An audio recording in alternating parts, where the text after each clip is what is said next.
로마 시대에 이 코르넬리아라고 하는 한 여인이 있었습니다. 한 번은 그 집에 여러 명의 귀부인들이 놀러 와서 차를 마시며 자기들의 보석을 자랑했어요.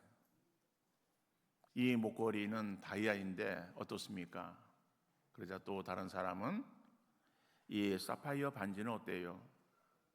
이 금팔찌는 어떻습니까? 뭐 이런 자기들이 가지고 있는 그러한 그 보석들을 내어놓고 자랑하기 시작했어요. 그런데 한 여인이 이 가만히 앉아있던 이 코르넬리아 그 여인에게 아니 당신도 보석 있으면은 한번 좀 보여주시고 그래 한번 자랑 좀 해주세요 라고 이렇게 요청을 했어요.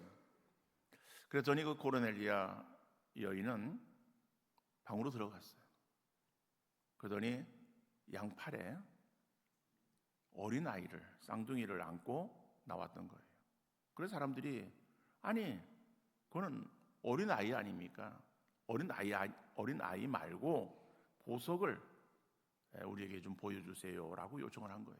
그랬더니 이 코르넬리아 그 여인이 나의 보석은 이 쌍둥이 두 아들입니다라고 이야기를 했어요. 결국 그 두 아들은 이 로마 건국의 기초를 세운 이 그라쿠스 형제였습니다. 자녀는 보석상자라고 하는 말이 있어요.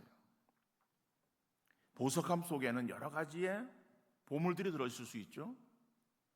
그런데 보석을 담고 있는 그 상자는 투박할 수 있고 볼품없을 수 있어요. 겉으로 보이는 보석함 자체가 중요한 것이 아니라 그 안에 들어있는 진귀한 보석을 볼 수 있어야 된다는 거예요.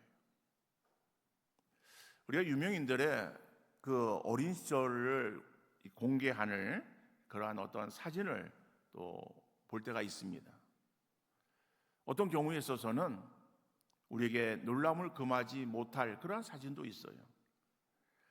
어떻게 저렇게 보잘것없이 생겼고 볼품없는데 저 얼굴에서 이런 훌륭한 인물이 나왔는가 하는 의아심을 갖게 하는 경우도 많이 있다는 것이죠. 사람의 모습이 어릴 때의 모습이 전부가 아니고 겉으로 보여지는 어여쁨보다는 내면의 모습을 볼 수 있어야 된다라고 하는 거예요. 베들레헴에서 양을 치는 목동이 있었어요. 그 집에는 모두 8명의 형제가 있는 가정입니다. 그 중에 제일 막내는 아버지 인정을 받지 못했어요. 그의 형들은 출중했고 아주 능력 있는 그러한 사람들이었지만은 막내는 그러지 못해서 그저 가정에 양을 치는 그러한 그 일을 그에게 맡겼고 또 그는 그 일을 행하고 있었어요. 자, 그러던 가운데에 사울을 대신해서 왕을 세워야 되는데요. 그 왕에게 기름을 부을 그러한 사람을 이새의 집에 가서 찾으라고 하나님께서 말씀하십니다. 그럴 때 사무엘이 기름 뿔을 준비해서 거기에 기름을 담아가지고 그래서 그걸 들고 기름을 붓기 위해서 이새의 집에 찾아온 거예요. 자, 이 소식을 이새가 들었겠죠? 그리고 자기 아들들을 다 대기시켜 놓은 거예요. 그래서 이 사무엘 앞에 그 아들을 한 명씩 오게 합니다. 자, 첫째 엘리압이 사무엘 앞에 왔을 때에 사무엘이 그 아들을 보니까는 마음이 동했어요. 야, 과연 이 사람이 왕이 될 상인가? 라고 그렇게 아마 생각을 했을 거예요. 그런데 하나님께서는 그의 용모와 키를 보지 말라. 내가 이미 그를 버렸노라 라고 말씀하시는 거예요. 그러니까는 이 첫째 엘리압은 아주 출중한 그러한 외모를 가지고 있었고 그리고 또 멋있는 그러한 그 사람이어서 사람들에게 굉장히 호감을 주는 그러한 인상이었던 것 같아요. 그래서 사무엘도 혹시 이 아들에게 있어서 하나님께서 기름을 부으라고 말씀하시는 것이 아닌가라고 그렇게 생각했지만은 하나님께서 결국에는 허락하지 않으십니다. 자, 둘째 아비나답을 보았을 때도 사무엘의 마음은 똑같은 마음이었어요. 아, 이 사람이 하나님께서 왕으로 세우시겠구나 라고 생각을 했지만은 역시 하나님께서 통과시킨 거예요. 셋째 산마를 보면서도 이 사람을 왕으로 세우시겠구나 생각을 했지만은 하나님의 응답은 없었습니다. 그래서 넷째, 다섯, 여섯, 일곱째까지 다 그 앞을 지나갔지만은 그러나 하나님의 응답은 사무엘에게 주어지지 않았습니다. 아들이 더 없느냐라고 물으니까는 아버지 이새가 하는 말이 말째가 있는데, 성경에 이렇게 나오지 않습니다만은 우리가 그렇게 추측해 볼 수 있을 거예요. 그 아들은 형들에 비해서 너무 못났습니다. 내술 만한 것도 없습니다 라고 그렇게 아마 얘기를 했을 거예요. 그런데 사무엘이 그를 데려오라고 그렇게 말씀을 하십니다. 그러니까 이새가 가서 데려오는 거예요. 자, 말째를 데려왔을 때에 그의 얼굴을 보니까는 빛이 붉고 눈이 빼어나고 얼굴이 아름답다라고 성경은 증거하고 있어요.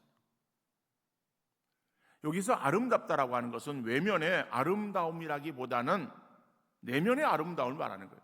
다시 말하면은 그 말째 다윗을 아버지도 인정하지 못해서 형들에 비해서 많이 부족한 그러한 사람으로 인식을 해서, 그래서 형들이 그 사무엘 앞에 와서 이제 대기하고 심사를 받는 가운데에 그 양떼를 치는 일을 다윗에게 맡긴 거예요.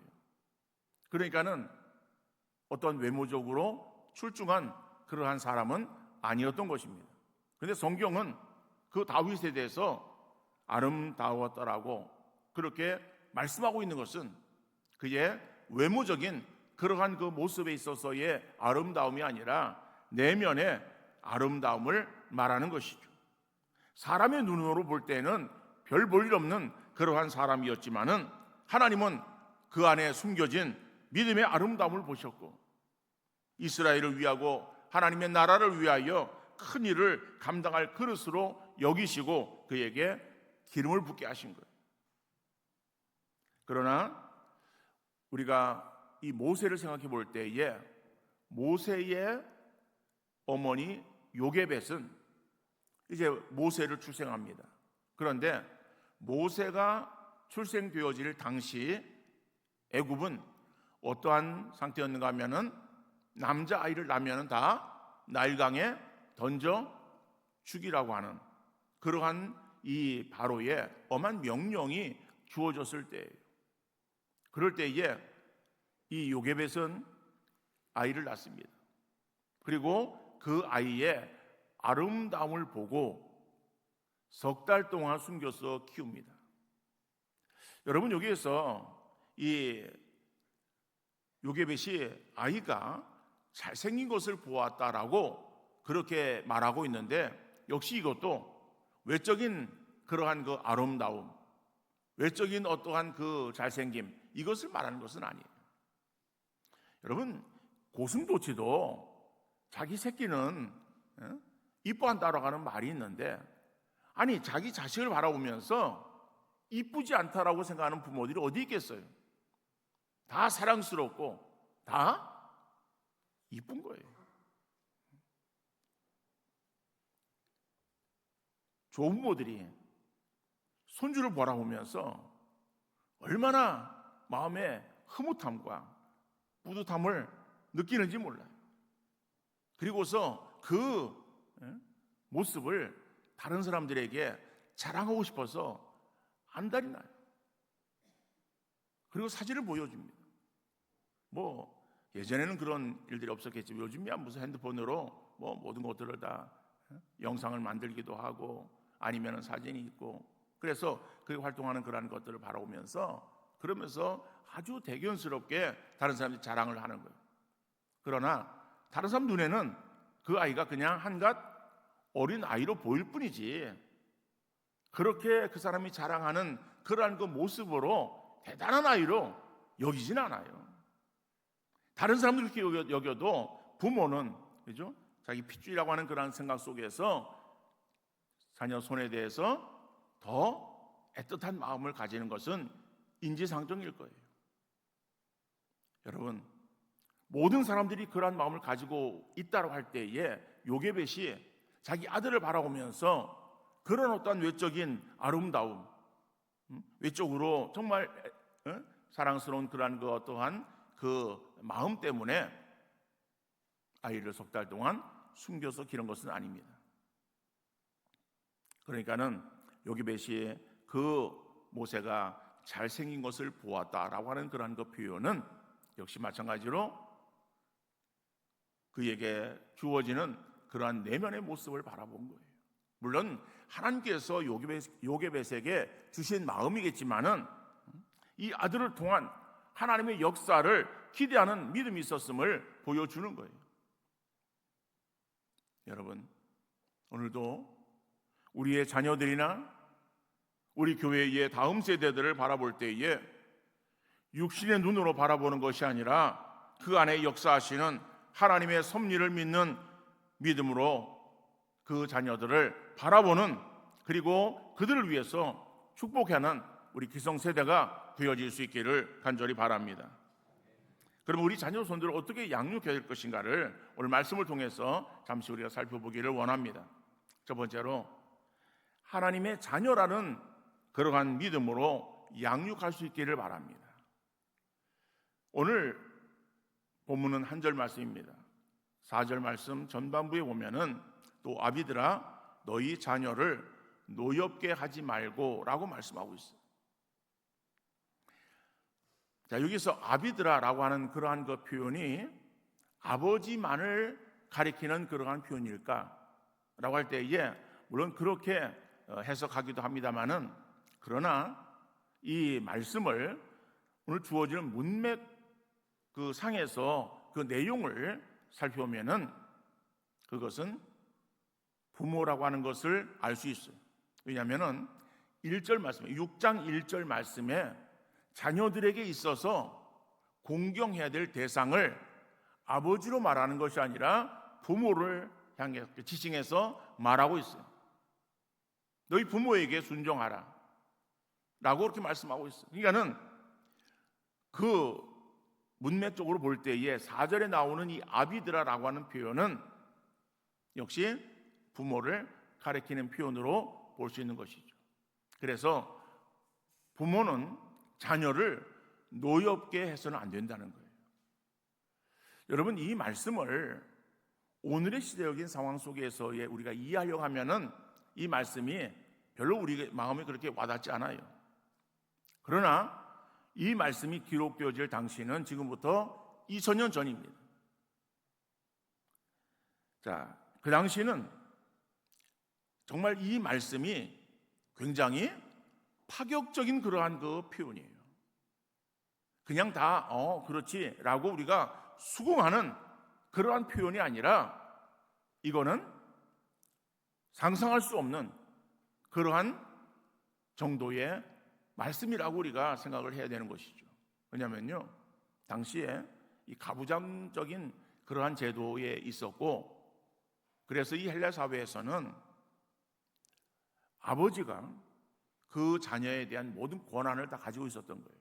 그러니까는 자녀는 아버지의 예속되어진 하나의 어떠한 존재로 여겨졌었던 때예요. 심지어는 이 엄마가 아이를 낳습니다. 아이를 낳아서 그래서 낳은 그 아이를 아버지에게 데려오는 거예요. 자, 그러면 갓난 아이를 처음 대면하는 거예요. 대면할 때에 그 아이의 아버지가 그 아이를 보면서 손을 내밀어 그 아이를 안아주면, 그러면 그 아이는 키우는 것이고, 만약 그 아이가 약간 D형이라든지 아니 어떤 다른 어떤 문제가 있어서 그 아버지가 아이를 안아주지 않았다고 한다면은 그 아이는 죽일 수밖에 없는 그런 상황이었어요. 그러니까 시대적인 상황이 오늘날과 아주 다른 거예요. 그러니까 그 아이라고 하는 그러한 그 아이의 인권이 전혀 인식되지 않는 그러한 그 사회에서 지금 성경은 뭐라고 말씀합니까? 너희 자녀를 노엽게 하지 말라고 말하는 거예요. 그러니까 노엽게 하지 말라라고 하는 말의 의미는 공동번역 성경에 보니까는 자녀의 마음에 상처를 입히지 말라라고 하는 거예요. 여러분, 이 말은 오늘의 세 상황 속에서는 너무 당연한 말이죠. 우리가 자녀가 우리의 가정에 가장 중심이 되어지고 있는 그러한 지금 사회 아닙니까? 그러니까 예전에는 어른 중심이었었는데 이제는 아이 중심이. 그러니까 아이 중심이 되어지다 보니까는 나이 드신 우리 어르신들은 오히려 뒷전으로 미뤄지고 있는 거예요. 그렇죠? 모든 것을 행할 때에 보면은 아이 중심, 어른 중심이 아니라 아이 중심으로 움직여지는 것을 볼 수가 있습니다. 물론 그런 것에 대해서 우리 나이 드신 분들도 사랑하는 그러한 그 어떤 손주, 자녀 손이기 때문에 그래서 그런 것에 대해서 별로 개의치 않아요. 그냥 다 받아들입니다. 자, 오늘의 그러한 그 시대가 아니다라고 하는 거예요. 자녀들에 대한 인권이 보장되지 않은 그러한 사회에서 자녀는 그저 부모의 대리 만족을 보상해주는 존재였던 그러한 그 사회인데, 그러한 그 사회 속에서 그 아이의 자체의 가치를 따라서 양육하라라고 하는 그 말씀은 당시에는 그렇게 쉽게 받아들일 수 있는 상황이 아니었다라고 하는 거예요. 어떻게 그렇게라고 하는 그러한 반문을 표할 수밖에 없는 그러한 상황이었어요.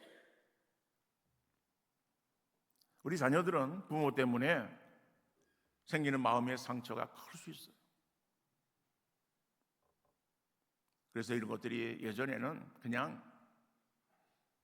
마음속에 담고 있는 거예요. 그러다 보니까는 우리 자녀들이 아버지에 대해서 좋지 않은 그런 감정을 가지고 있는 그런 자녀들도 있을 수 있어요. 표현하지는 못하고 그냥 엄격함 속에, 두려움 속에 그냥 그렇게 지나왔었고, 근데 그것을 가슴에 안고 하나의 그것이 자기의 마음의 응어리로 남는 그러한 경우들이 많이 있었어요. 여러분, 우리가 자녀를 생각할 때에 자녀를 어떠한 존재인가로 인식해야 되는가 라고 하는 것이 굉장히 중요합니다. 자녀가 내 자녀라고 생각이 되어지면은 그러면은 내 뜻대로 내 마음대로 하려고 할 거예요. 그런데 성경은 자녀가 하나님께서 우리에게 주신 하나님의 자녀라고 말씀하고 있어요. 시편 127편 3절 말씀 보면은 보라, 자식들은 여호와의 기업이요 태의 열매는 그의 상급이로다라고 말씀하는 거예요. 여기에서 여호와의 기업이라고 하는 이 표현을 표준 세번역 성경에서 보면은 주님께서 주신 선물이라고 그렇게 번역하고 있습니다. 그러니까 우리의 자녀는 어떠한 자녀냐? 그 자녀는 하나님께서 우리에게 선물로 주셨다라고 말씀하는 거예요. 그러니까 값없이 주신 것이죠. 그러니까 값없이 주셨지만은 하나님께서 우리에게 선물로 주셨다라고 하는 것은 그 자녀의 주권이 어디에 있는가 하면은 나에게 주어진 것이 아니라 하나님께 있다라고 하는 사실을 우리가 잊어서는 안 될 것입니다. 하나님께서 우리의 가정에 하나님의 자녀를 선물로 주셨다라고 하는 거예요. 그래서 우리는 그 자녀를 맡은 그러한 책임을 감당해야 되고 그 맡은 사명을 감당해야 된다라고 말씀하는 거예요. 그러니까는 그 자녀가 소유가 누구인가? 라고 하는 것을 생각할 때에 그 소유는 하나님의 것이다. 하나님의 것이라고 한다면은 내 마음대로, 내 생각대로, 내 의도대로 그렇게 양육하기를 힘쓰는 것이 아니라 그 아이를 내게 맡겨주신 그 하나님의 뜻으로, 하나님의 그러한 그 주신 목적에 따라서 그 아이를 양육하기를 힘쓰는 그런 우리 신앙의 부모 되어질 수 있기를 간절히 바랍니다. 물론 오늘의 시대는 많이 바뀌었어요. 그래서 사람들의 인식이 달라져서 자녀에 대해서 자녀의 장점을 살려서 잘할 수 있는 방향으로 양육하는 부모가 많아졌어요. 그러나 우리가 시대를 바라보면서 시대가 그런 시대로 바뀌어지기 때문에 우리가 그렇게 자녀를 양육해야 된다고 하는 것이 아니라 시대가 어떻든 간에 시대를 불문하고 우리의 중심은 하나님 말씀이 되어야 되는 거예요. 그러면은 하나님 말씀에서는 어떻게 말하는가? 우리에게 주신 자녀, 내 자녀가 아니라 하나님께서 우리에게 허락하신 하나님의 자녀라고 말씀하시는 이 말씀을 우리가 깊이 인식하면서 그래서 하나님께서 원하시는 하나님의 뜻대로 양육하기를 힘쓰는 그러한 우리 믿음의 부모들 되어질 수 있기를 간절히 바랍니다. 우리가 자녀가 내 자녀라고 하는 그런 생각을 갖게 되어지면은 이 자녀에 대해서 너무 많은 것을 요구하는 거예요. 그리고 자녀가 잘 되어진 것을 바라보면서 자기 만족에 취하는 거예요.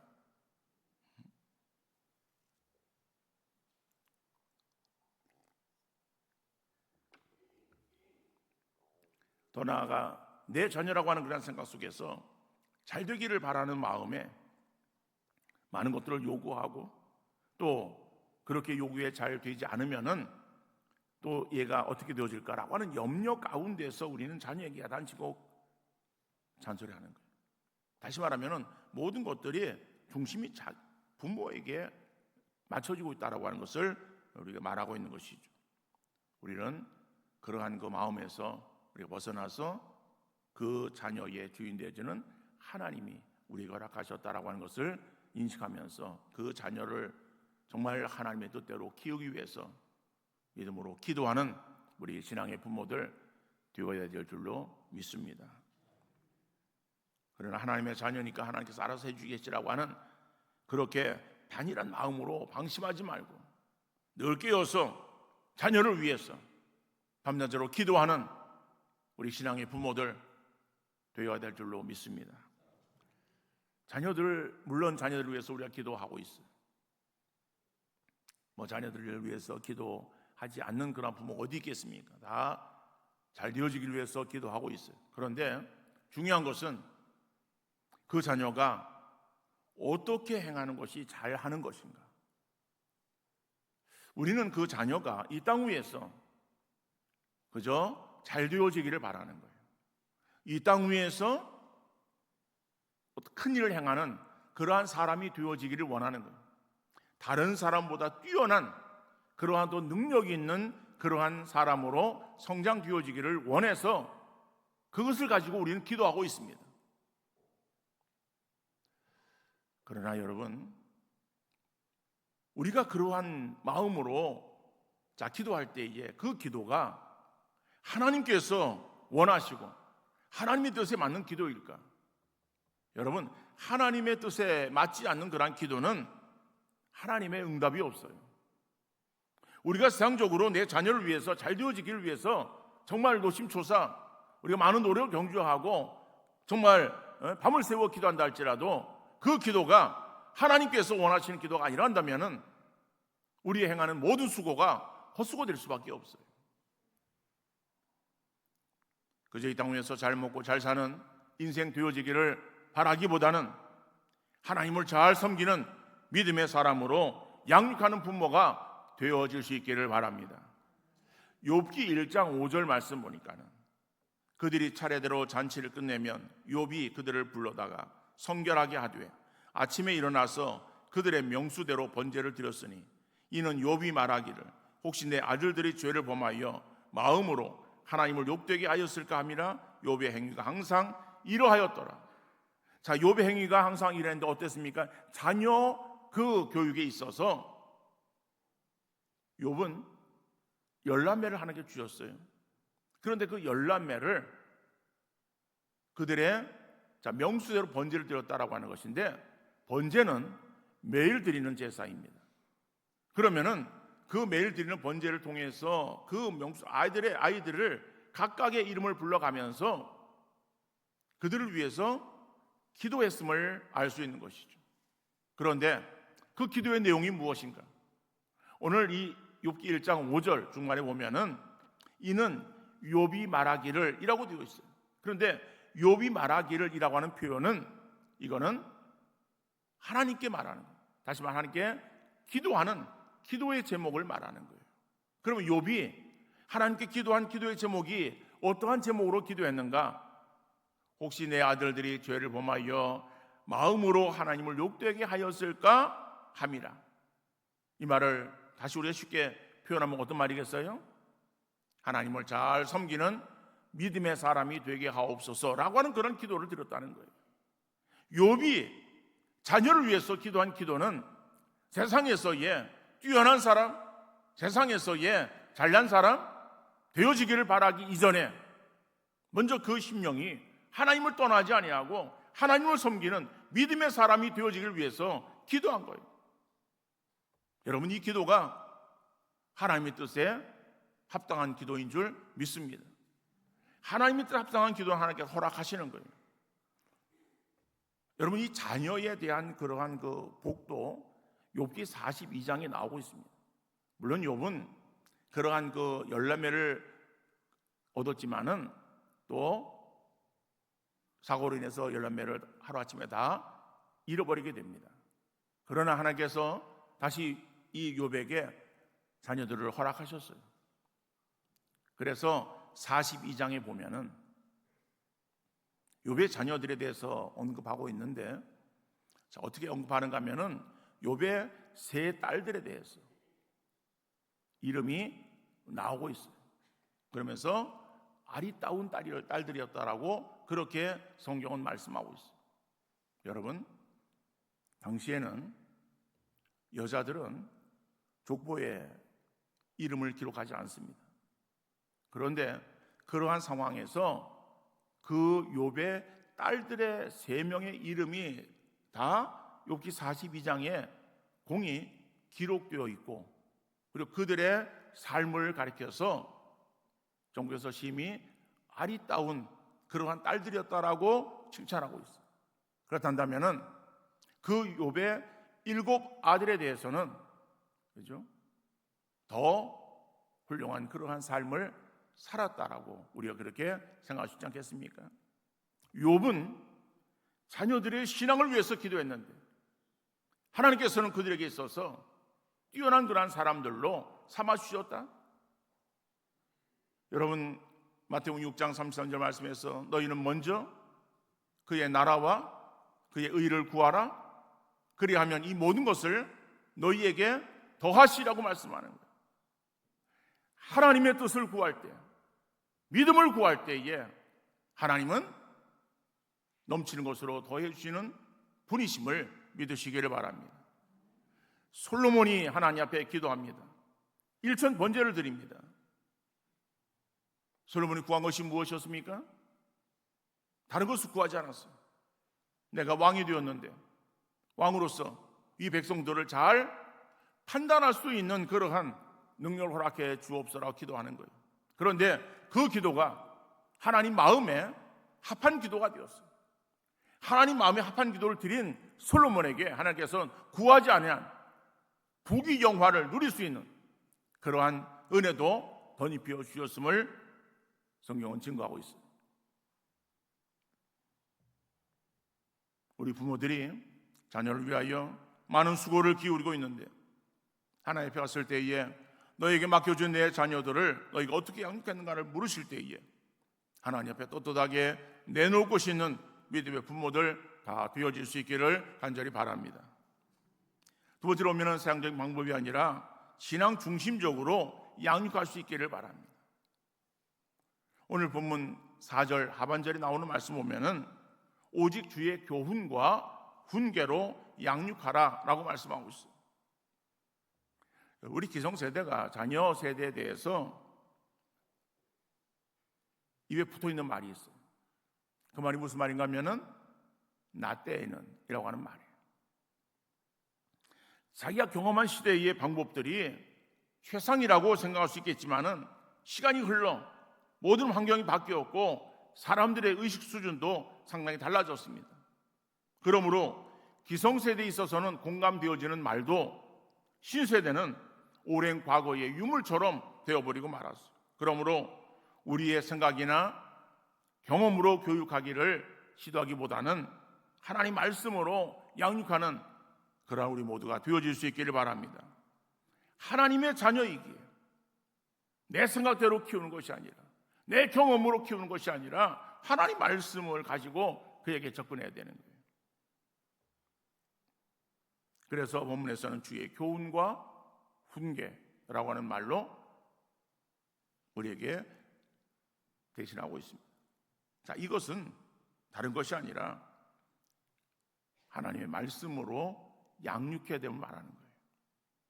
하나님 말씀은 의로 교육하기에 유익한 말씀이 되어지는 거예요.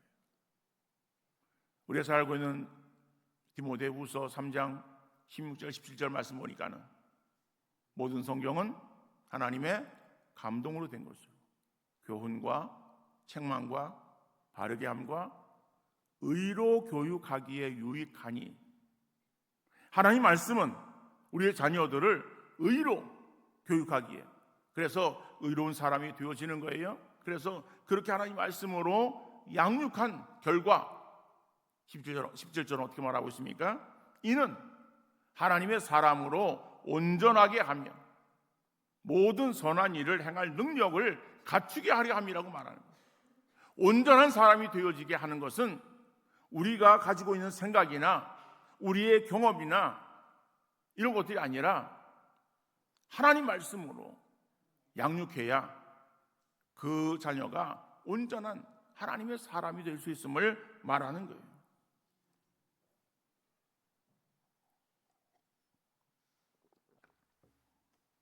우리가 자녀를 잘 이해해주고 함께 놀아주고 대화하며 여행도 가주는 것이 필요하지만은 가장 중요한 것은 교육할 수 있을 때에 기회를 포착해서 하나님 말씀으로 양육하는 거예요.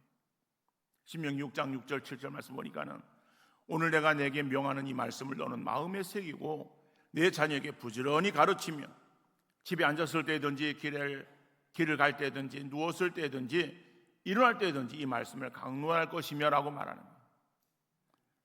여러분, 하나님 말씀으로 양육하는 신앙의 부모들 되어질 수 있기를 바랍니다.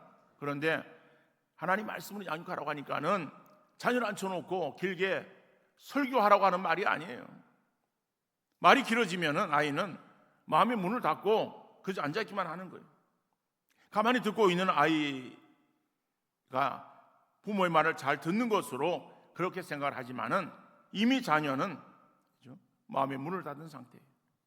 이미 마음의 문을 닫은 상태에서 아무리 부모가 길게 말을 해도 아이는 듣지 않는 거예요. 그러면은 말하느라고 힘들고 앉아서 듣느라고 힘들고 서로가 힘을 빼는 그러한 시간이 될 수밖에 없다는 거예요.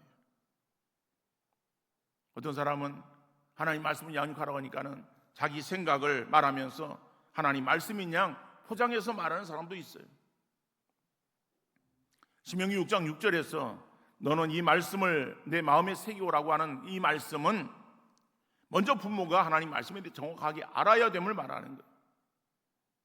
자녀를 양육하기 위해서 하나님 말씀을 잘 알아야 되는 것이 아니라 부모가 먼저 하나님 말씀에 대해서 잘 알고 그 말씀대로 순종하는 삶을 살아야 된다는 거예요. 자기는 잘못하면서 입술로만 자녀를 가르쳐서는 안 되는 거예요. 우리가 말로만 자녀들을 가르치고 부모의 행위가 따르지 못한다면 아이들은 혼란을 빚게 되어지는 거예요. 자녀는 부모의 뒷모습을 보면서 자라가는 거예요. 하나님의 자녀를 양육할 때에 내 생각이 아닌 하나님의 말씀으로 바르게 양육하여 하나님께서 그들이 이 땅에 보내신 목적을 바로 깨달아 사명 감당하여 하나님께 칭찬받는 그러한 우리의 자녀들로 양육하는 우리 부모가 되어질 수 있기를 바랍니다. 그리고 바르게 양육하여 하나님 앞에 갔을 때에 주신 자녀로 인하여 하나님께 정말 잘했다라고 칭찬과 상급받는 그런 우리 신앙의 부모 다 되어질 수 있기를 주님 이름으로 축원합니다. 거룩하신